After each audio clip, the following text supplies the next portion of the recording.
Does art need purpose? Can you even make purposeless art? On this channel, we've discussed certain definitions of art and what art should do, but we haven't discussed if art should even do anything. Does art need to have purpose? What if you want to make art just for the sake of making art? What if you want to make art for art's sake?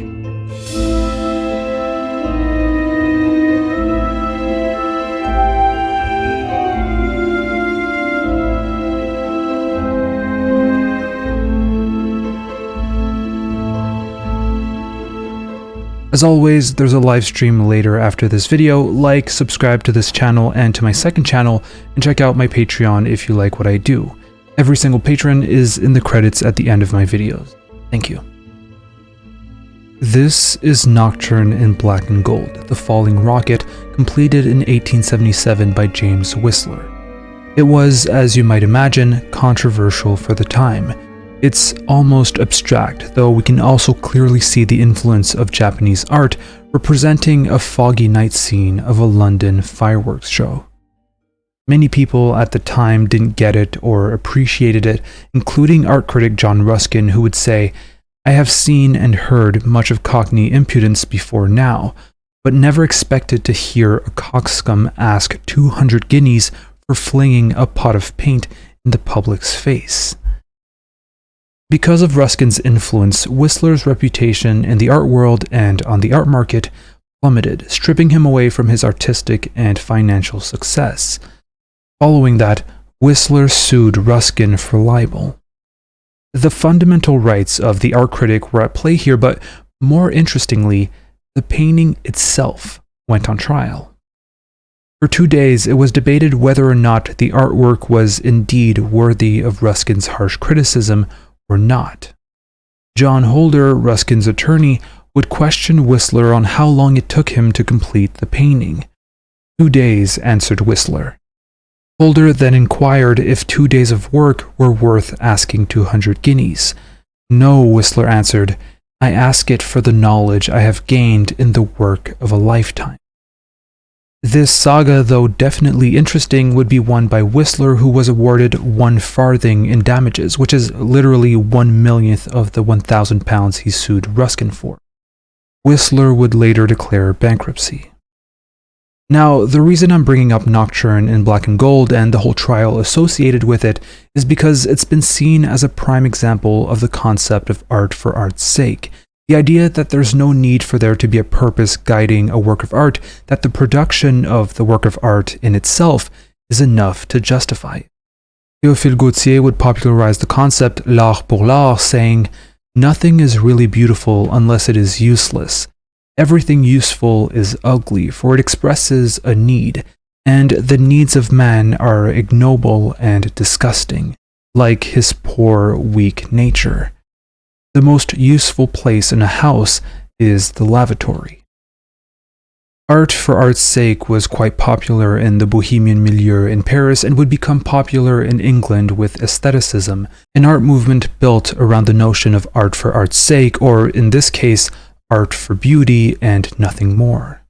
The reason why many Bohemians and rebels would associate to this train of thought is because, as they would see it, it would free them from the necessity of having to do art for a political cause, for a religious cause, for a moral cause, or, to put it simply, many artists wanted to free themselves from having to create didactic art, meaning art that tries to communicate or educate.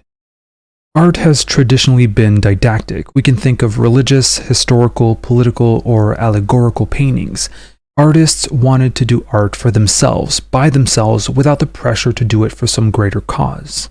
Art should be independent of all claptrap, should stand alone and appeal to the artistic sense of eye or ear. And though this appeal to freedom might be compelling, many artists and philosophers disagree with it still to this day. Picasso would call it a hoax. John Ruskin, as you may imagine, also criticized it. George Sand would say, "Art for art's sake is an empty phrase. Art for the sake of truth, art for the sake of the good and the beautiful, that is the faith I am searching for." Gustave Courbet would say, I have studied the art of the masters and the art of the moderns, avoiding any preconceived system and without prejudice. I have no more wanted to imitate the former than to copy the latter, nor have I thought of achieving the idle aim of art for art's sake.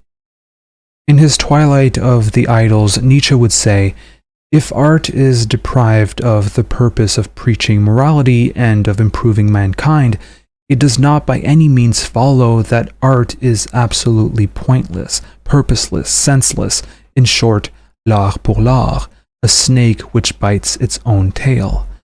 No purpose at all is better than a moral purpose. Thus does pure passion speak." A psychologist, on the other hand, puts the question, what does all art do? Does it not praise? Does it not glorify? Does it not select? Does it not bring things into prominence? In all this, it strengthens or weakens certain valuations. Is this only a secondary matter, an accident, something in which the artist's instinct has no share? Or is it not rather the very prerequisite which enables the artist to accomplish something? Is his most fundamental instinct concerned with art?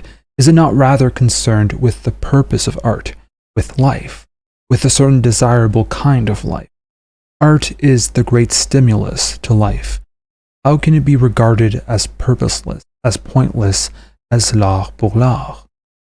Nietzsche, if I understand this quote correctly, goes as far as saying that art for art's sake, art without purpose, is impossible. Art, even though it may not preach morality or set out to improve mankind, still interacts with life, selects, praises, glorifies, strengthens, or weakens certain valuations. That in itself is a purpose, it's a statement, and it's necessary to make any art. Finally, a last critique of the concept of art for art's sake comes from Walter Benjamin in his incredibly influential 1936 essay, The Work of Art in the Age of Mechanical Reproduction. Benjamin had left Germany in 1933. He was German, Marxist, and Jewish, so he had good reasons to fear and criticize fascism, which he did more overtly in the epilogue of his essay. He explains that in this new modern world, a new proletariat, a new working class, has emerged and wants to eliminate the capitalist structures of property. Fascism organizes this working class, but maintains property relations, meaning it's only giving the masses an appearance or the aesthetic of organization, and Benjamin sees in fascism the introduction of aesthetics into political life. And Benjamin links this introduction of aesthetics into political life to war. War is the only thing that can organize and mobilize enough people away from attacking traditional property systems.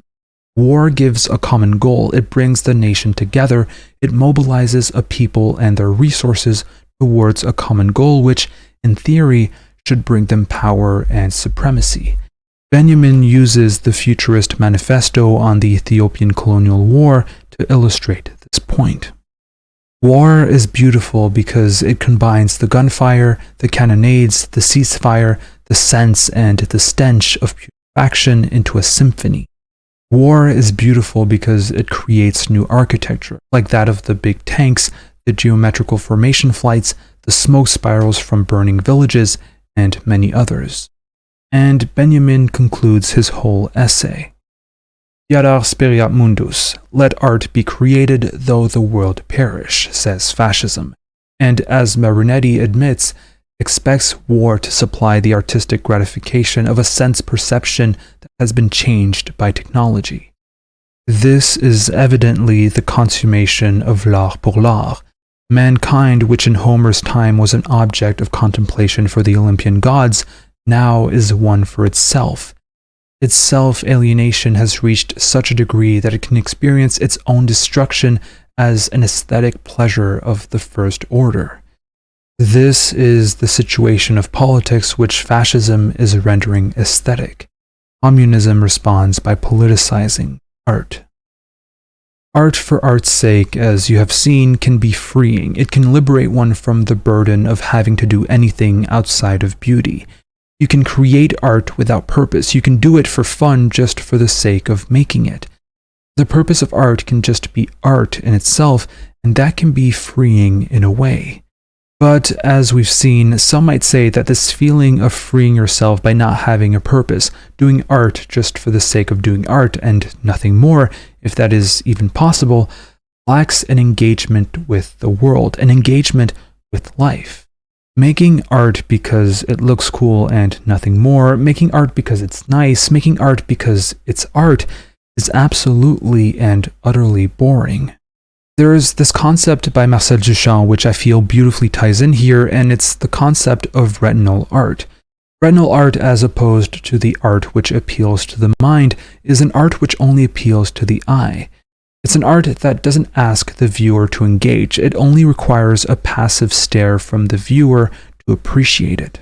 I feel like art for art's sake overlaps with this idea. Without a broader purpose, without the will to engage with the world and with life, your art is, at best, decoration. Some would go as far as saying that this art encourages passivity, a false apolitical disconnection from the world, and that its ultimate conclusion is the aesthetic appreciation of its own destruction.